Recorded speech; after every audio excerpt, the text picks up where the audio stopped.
हरे कृष्ण। आप सभी भक्तों का हार्दिक स्वागत है।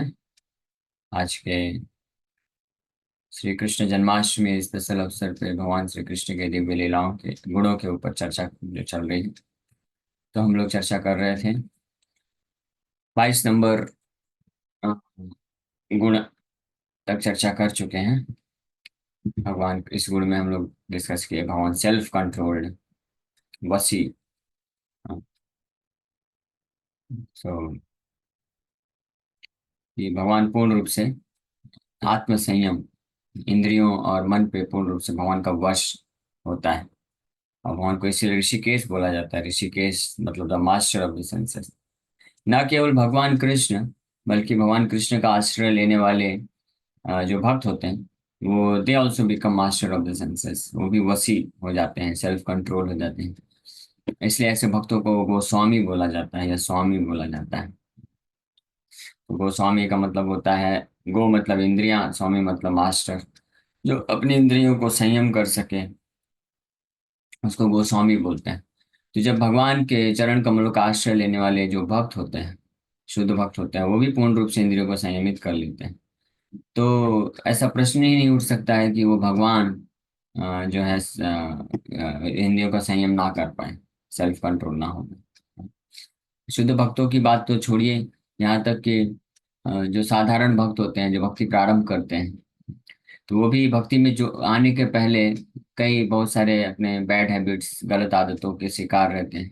लेकिन भक्ति में जुड़ने के बाद कुछ ही समय में उनको इतना संयम आ जाता है, इंद्रिय संयमित हो जाती हैं कि वो सारे प्रकार के पाप कर्मों को छोड़ देते हैं।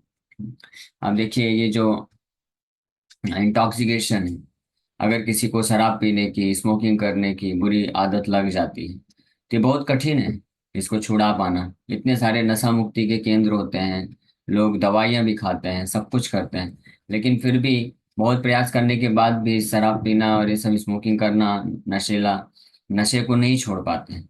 लेकिन वही अगर भगवान कृष्ण की भक्ति को स्वीकार कर लेते हैं और थोड़ा भी गंभीर हो जाते हैं, 16 माला जप करने लग जाते हैं, नियमित रूप से कथा सुनते हैं, भगवान का सेवा करने लग जाते हैं, तो कुछ ही महीने में स्वाभाविक रूप से वो सारे ये पदार्थों को छोड़ देते हैं। शराब पीने, स्मोकिंग करने की जो बुरी आदत है तो उससे मुक्त हो जाते हैं। तो जब ऐसे व्यक्ति भी जो पूरी तरह से मन के वशीभूत थे, वो कृष्ण का कुछ समय के लिए आश्रय लेने मात्र से उस इंद्रियों को संयमित कर लेते हैं, तो फिर भगवान के उत्तम भक्तों की क्या बात की जाए, जो पूर्ण रूप से शुद्ध रूप से भगवान के सेवा में लगे हुए हैं, निरंतर कृष्ण का नाम जप करते हैं, स्मरण करते हैं। और फिर उन भगवान का क्या बोला जाए जिनका आश्रय लेने से यह स्थिति कोई व्यक्ति प्राप्त कर लेता है। तो इसलिए सेल्फ कंट्रोल्ड ये भगवान का ये बहुत ही महान दिव्य गुण है, जिसके ऊपर कल हम लोग चर्चा किए थे। और उसके पहले हमने भगवान की शुद्धता, प्योर, भगवान पवित्रम है, सबसे ज्यादा शुद्ध है, इसके ऊपर भी चर्चा किए थे। Seer by the authority of the scriptures, expert जज of time and circumstances, determined, grateful, expert, artistic, clever और genius, highly intelligent, highly learned, fluent, pleasing talker, truthful, wonderful linguist, ever youthful, strong, effulgent, pleasing, और auspicious characteristics and beautiful bodily features। तो इस प्रकार से अभी तक हमने इन 22 दिव्य गुणों के ऊपर चर्चा किया। अब नेक्स्ट 23 दिव्य गुण है भगवान का, स्टेड फास्ट। हाँ, स्टेड फास्ट का मतलब होता है कि जो व्यक्ति किसी कार्य को करने के लिए तब तक लगा रहता है जब तक वो कार्य को कंप्लीट ना कर ले। A person who continues to work until his desired goal is achieved is called steadfast। या इसको बोल सकते हैं, निष्ठा बोल सकते हैं। निष्ठावान यानी अपने लक्ष्य को प्राप्त करने के लिए पूरी तरह से उसमें लगा रहता है जब तक लक्ष्य की प्राप्ति नहीं हो जाए। तो भगवान का ये एक बहुत ही महान दिव्य गुण है। There was a fight between Krishna and King Jamban, and Krishna was to take the valuable Samantak jewel from the king. The king tried to hide himself in the forest, but Krishna would not become discouraged.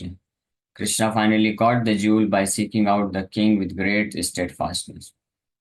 तो ये भगवान के steadfastness का एक उदाहरण दिया गया है कि सिमंतक मणि था, तो भगवान के ऊपर आरोप लगा दिया गया था कि भगवान कृष्ण ने जो है इस सत्यभामा के पिता, क्या नाम है उनका, सत्यभामा के पिताजी सतधनवा, शायद सत्यधनवा नाम था। तो उनके पास ये मणि था, सूर्य देवता ने गिफ्ट दिया था, और फिर उन्होंने अपने भाई को दे दिया। वो भाई जो है वो मणि को पहन के घूमता रहता था। तो एक बार ऐसे ही जंगल में जाते हुए शेर ने उसका वध कर दिया, उसके भाई का, और मणि ले लिया। और फिर वो जो शेर को जामवन जी ने वध करके वो मणि लेकर के अपने पुत्र को दे दिए। तो सत्यभामा के जो पिता थे, तो उन्होंने आरोप लगाया कृष्ण पे कि कृष्ण जो है उन्होंने उनके भाई का वध करके और मणि को ले लिया है।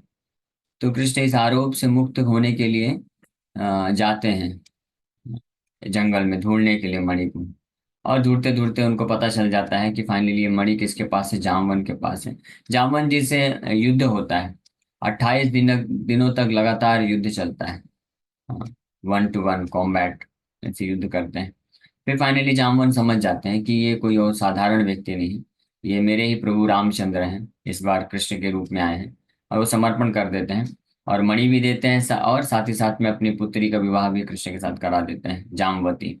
वहां से जामवती का को प्राप्त करते हैं भगवान। तो इस समंतक मणि के द्वारा भगवान को का दो विवाह होता है। सत्यभामा भी मिलती हैं, और जामवती भी पत्नी के रूप में प्राप्त करते हैं। तो वहां पे ये उदाहरण दिया जा रहा है कि भगवान कई दिनों तक युद्ध चल रहा है जामवन के साथ, लेकिन अपने गोल पे स्थित होकर के भगवान उस मणि को प्राप्त कर ही लेते हैं। तो ऐसे अनेकों अनेकों उदाहरण हैं भगवान जहाँ पे स्टेट फास्ट, ये जो गुण है निष्ठा का, प्रकट करते हैं। ये जितने भी दिव्य गुण हैं भगवान कृष्ण के, ये भगवान के भक्तों में भी पाए जाते हैं। इसलिए हम भगवान के अंदर ये सारे दिव्य गुण असीमित मात्रा में होते हैं। और जब भगवान लीला करने आते हैं इस संसार में, तो देश काल परिस्थिति, उस परिस्थिति के अनुसार इन दिव्य गुणों को कुछ मात्रा में प्रकट करते हैं। अपने ऐश्वर्यों को कुछ मात्रा में प्रकट करते हैं, अपनी शक्ति को कुछ मात्रा में प्रकट करते हैं।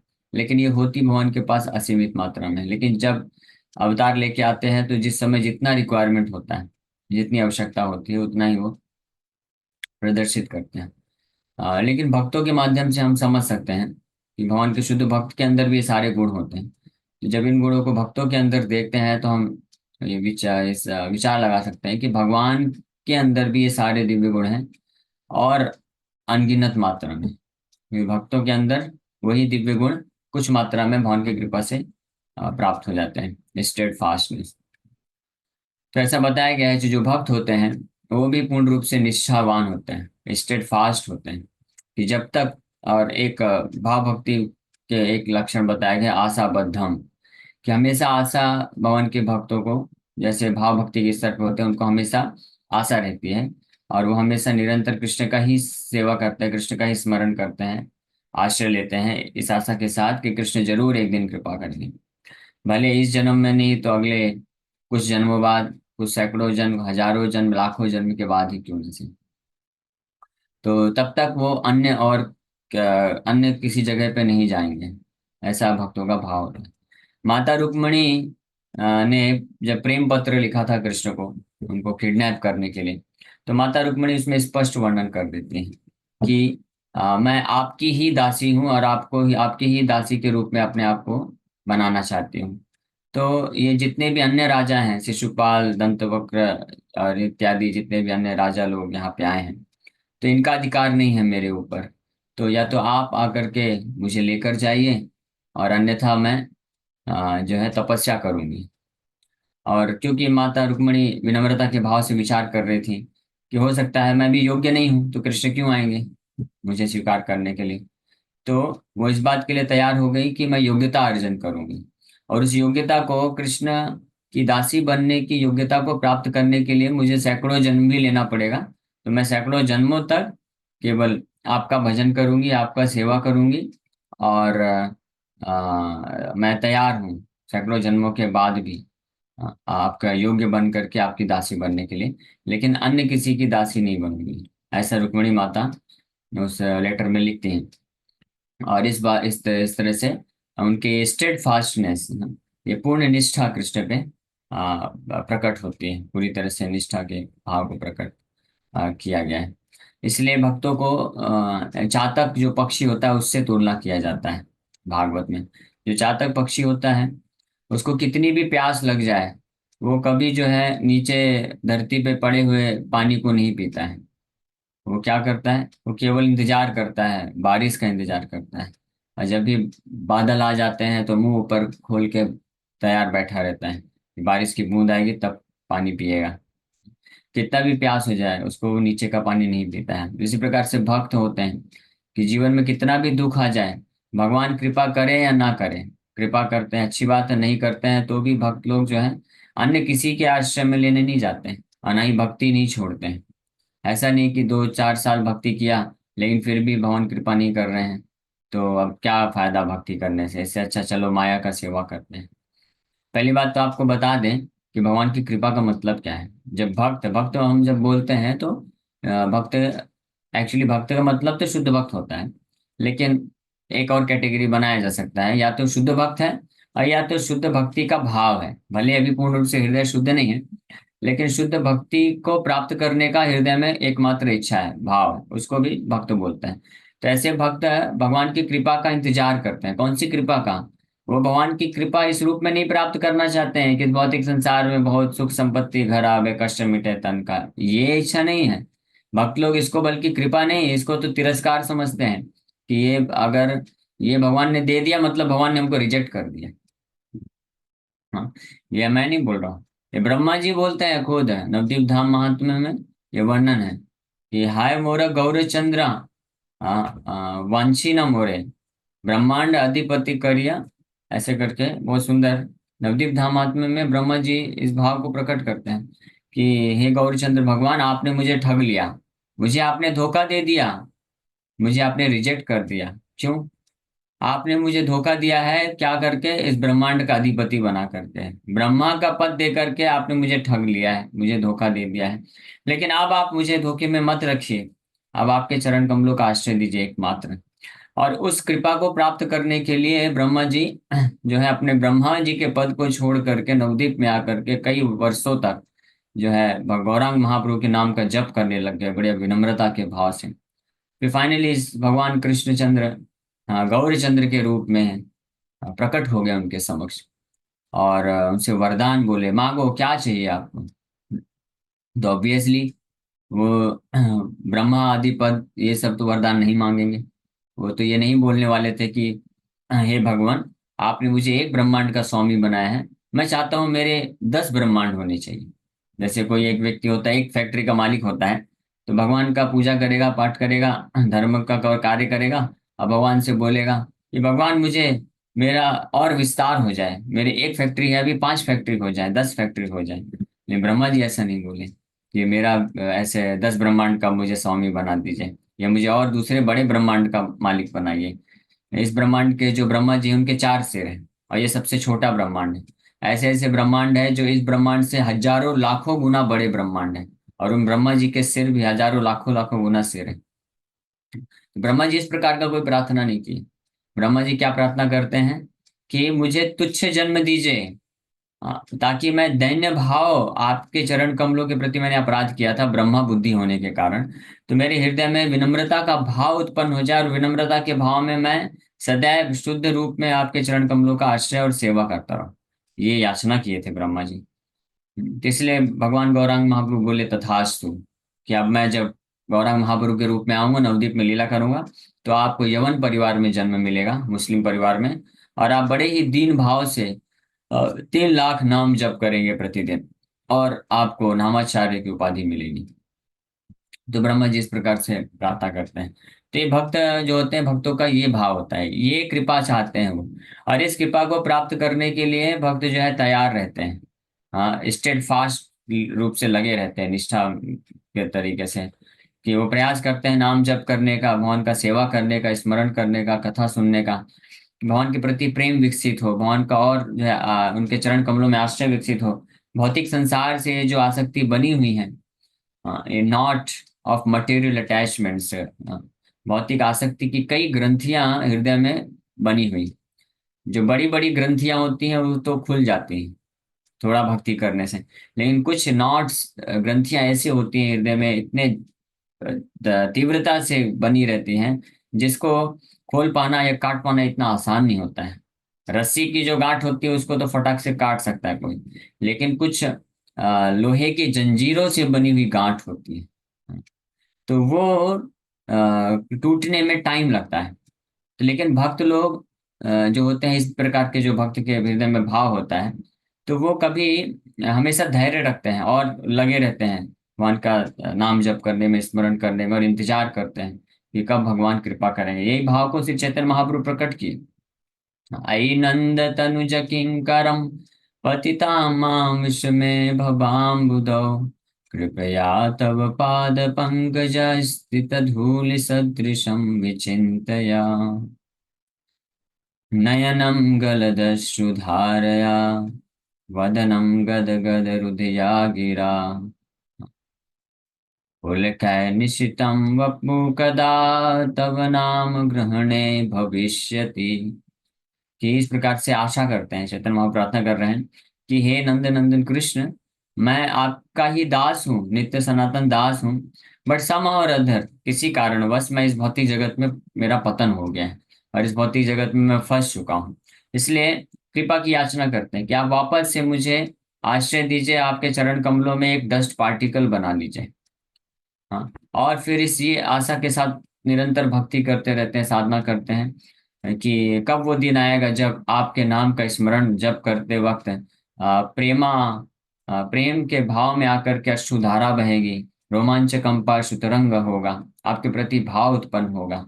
कदा भविष्यति, कब ऐसा भविष्य में होगा, यानी तब तक वो ऐसे करते रहते हैं साधक। तो इसको बोलते हैं स्टेट फास्ट। तो भगवान के अंदर भी ये दिव्य गुण है, स्टेट फास्ट।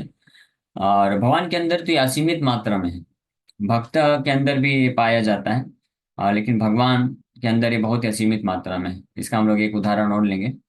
लेकिन उसके पहले श्री चैतन्य महाप्रभु के एक बहुत ही महान भक्त हुए पार्षद मुकुंद। तो चैतन्य महाप्रभु महाप्रकाश लीला में सभी भक्तों के ऊपर कृपा कर रहे थे। सभी भक्तों को पहली बार ऐसा हुआ था नवदीप लीला में, जब गया से वापस आया और उसके कुछ समय पश्चात महाप्रभु ने रिवील किया, प्रकट किया कि वो स्वयं भगवान कृष्णचंद्र हैं। तो उसमें सब अलग अलग भक्तों को बुला रहे थे महाप्रभु अपने पास। 21 घंटे तक इस भाव में थे श्री चैतन्य महाप्रभु। महाप्रकाश लीला कहते हैं, ये मध्य लीला मध्य खंड में आएगा, हम लोग चर्चा कर रहे हैं धीरे धीरे।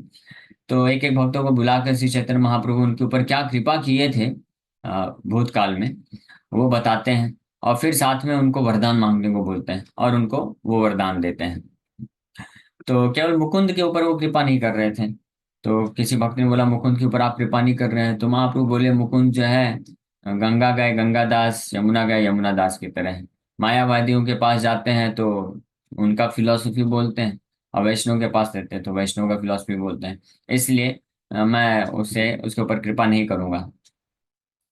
तो फिर भक्त लोग बहुत प्रयास कर रहे थे लेकिन महाप्रभु नहीं सुन रहे थे। फाइनली श्री चैतन्य महाप्रभु बोले कि मुकुंद को बोल दो, 10 लाख जन्म के बाद अब वो मेरा दर्शन कर पाएगा। अब वो मेरा दर्शन कभी प्राप्त नहीं करेगा, 10 लाख जन्मों के बाद उसको मैं दर्शन लूंगा, उसके ऊपर कृपा करूंगा। तो मुकुंद को भक्त लोग जब ये बताए बड़े उदास होकर के, 10 लाख जन्म बहुत होता है। यहाँ पे अगर बोल दिया जाए 10 साल, 10 वर्षों तक बस आप 16 माला जप करते रहिए, आशा मत करिए कि कृष्ण आपके ऊपर कृपा करने वाले हैं, तो इमीडिएटली हम माला झोली सब साइड में रख देंगे, बोलेंगे क्या फायदा प्रभु जी, इससे अच्छा तो हम माया की सेवा में लगे रहते हैं ना, कुछ तो मिलेगा।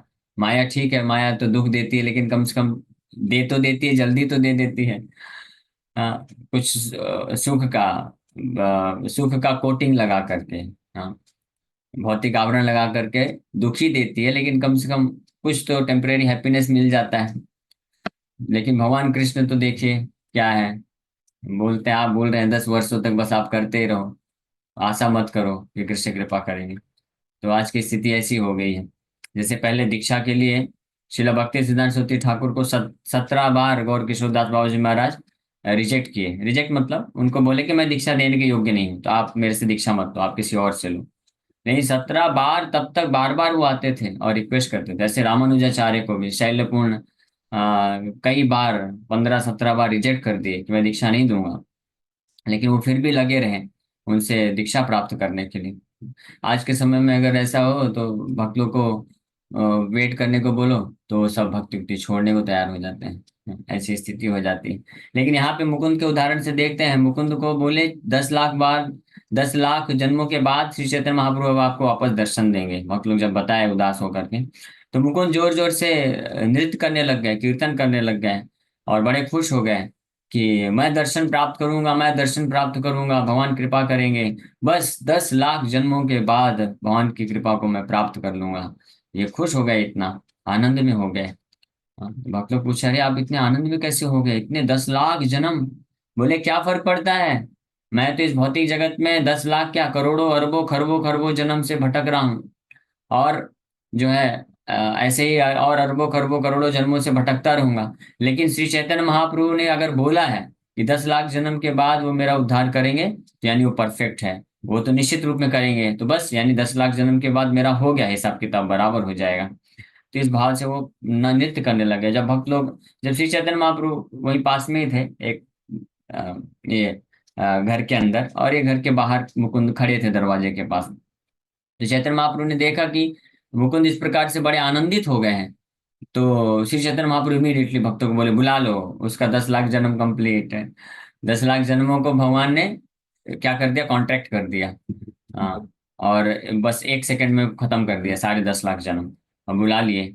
और चैतन्य महाप्रभु खुश होकर के बोले कि क्योंकि तुमने मेरे वचनों पे विश्वास रखा, इसीलिए तुमको मैं कृपा करता हूँ। तो वचन श्री चैतन्य महाप्रभु बोले 10 लाख जन्म के बाद उद्धार करूंगा, इस पे विश्वास था मुकुंद का पूर्ण रूप से, इसलिए महाप्रभु कृपा कर दी। उसी प्रकार से हमको पूरा विश्वास होना, जो भक्त होते हैं स्टेड फास्ट होते हैं, उनको पूरा विश्वास होता है। कृष्ण ने प्रॉमिस किया है भगवत गीता में, न मे भक्त प्रणश्यति, अगर आप मेरा भक्त बनोगे, मेरा आश्रय लोगे, समर्पण करोगे, तो मैं कभी आपका विनाश नहीं होने दूंगा। तो इस पे पूरा विश्वास होना चाहिए। टेम्परेरी जो कुछ होते हैं, हलचल आ जाते हैं जीवन में, वो भी भौतिक रूप से, तो उससे बहुत भ्रमित नहीं हो जाना चाहिए। या आध्यात्मिक रूप से भी अगर आ जाता है इस प्रकार का कभी टेम्परेरी उतार चढ़ाव, तो उससे भ्रमित नहीं होना चाहिए। जो भी भक्त इस प्रकार से भगवान के वचनों पे पूर्ण विश्वास रखते हैं, तो निश्चित रूप में वो भगवान की कृपा को प्राप्त करने के योग्य हो जाते हैं, और इमीडिएटली योग्य हो जाते हैं। This one qualification is required, to have firm faith on the words of supreme lord Krishna. भगवान कृष्ण के शब्दों पे पूर्ण विश्वास रखना मात्र ही एकमात्र योग्यता होता है किसी भक्त को भगवान कृष्ण के चरण कमलों में तुरंत आश्रय प्राप्त करने के लिए। यही एकमात्र योग्यता है। तो इस योग्यता जिसके पास होती है, वो स्टेट फास्ट तरीके से, और वो योग्यता मतलब वो फिर तैयार रहता है कि 1 साल क्या प्रभु जी, एक जन्म क्या, हजारों हजारों जन्म हम अगर लेना पड़े, तब भी हम केवल कृष्ण का ही भजन करेंगे, और किसी के पास नहीं जाएंगे, माया के पास तो बिल्कुल नहीं जाएंगे, है ना, कृष्ण भक्ति कभी नहीं छोड़ेंगे। तो that is called determination, that is called state fastness. अब भगवान, बस अभी 2 मिनट और बचा है, तो भगवान कृष्ण का स्टेट फास्टनेस सुनिए। हाँ, ये तो भक्तों का आपने सुना, भक्तों से कई गुना ज्यादा है भगवान का धैर्य, स्टेट फास्टनेस। क्योंकि भगवान जन्मों जन्मों से असंख्य प्रकार के जीवात्माओं को बारंबार मौका देते हैं भक्ति से जोड़ने के लिए, फिर भी वो नहीं सुनता है, लेकिन फिर भी भगवान छोड़ते नहीं। परमात्मा के रूप में सबके हृदय में हर जन्म में बारंबार रहते हैं उसके साथ, और इंतजार करते हैं, चाहे वो लाखों करोड़ों करोड़ों जन्मों भी भटकता रहे, लेकिन फिर भी भगवान कभी उसे, उसके ऊपर कृपा करना नहीं छोड़ते हैं, आशा नहीं छोड़ते हैं कि ये आएगा कि नहीं आएगा। तो इस प्रकार से भगवान का स्टेट फास्टनेस, धैर्य भी इतना महान है, असीमित मात्रा में भक्तों के ऊपर, इस संसार के जीवात्माओं के ऊपर कृपा करने का जो भाव है। तो ये इस प्रकार से हमने भगवान के कुछ ये दिव्य गुण स्टेट फास्टनेस के ऊपर आज चर्चा की है। तो थैंक यू वेरी मच। किसी भक्त का कोई प्रश्न है तो पूछ सकते हैं। हरे कृष्णा कृष्ण कृष्ण हरे हरे, हरे राम हरे राम। यस। हरे कृष्ण प्रभु जी, दंडवत प्रणाम। प्रभु प्रणाम। जी, जैसे अभी जन्माष्टमी आ रही है तो उससे रिलेटेड एक प्रश्न था कि क्या प्रतिदिन हमें ये आशा करनी चाहिए कि कृष्ण हमारे हृदय में जन्म लें? एक यस। दिन के लिए नहीं। हरे कृष्ण। प्रतिदिन क्यों, प्रति क्षण हमको आशा रखना चाहिए। प्रतिक्षण। हाँ, भक्त आशाबद्ध होते हैं। आशाबद्ध मतलब होप अगेंस्ट होप, हर क्षण आशा रखते हैं, लेकिन एट द सेम टाइम उनको पूरा धैर्य भी होता है। वो हर दिन जब हम भगवान के नाम का जप करते हैं तो हमको इस भाव से जप करना चाहिए, इस तीव्रता से जप करना चाहिए कि आज मैं शुद्ध नाम को प्राप्त करना चाहता हूँ, आज कृष्ण को मेरे हृदय में प्रकट होना चाहिए। हाँ, ऐसे। और जब नहीं प्रकट होते हैं तो हमको पश्चाताप करना चाहिए कि मेरा हृदय इतना कठोर है, इतनी सारी भौतिक आसक्तियां बनी हुई हैं कि भगवान आ नहीं पा रहे हैं। हाँ, तो ये भाव रहेगा तो हम तीव्रता से प्रगति करेंगे। तो इस भाव से हम निरंतर हमको जप करना चाहिए। भक्तिविनोद ठाकुर ये रिकमेंड करते हैं हरिनाम चिंतामणि में, यही प्रोसेस है एक्चुअली में, कि ऐसा भक्त जो तीव्र इच्छा रखता है वो अहर्निशा निरंतर दिन और रात कॉन्स्टेंटली जप करता रहता है।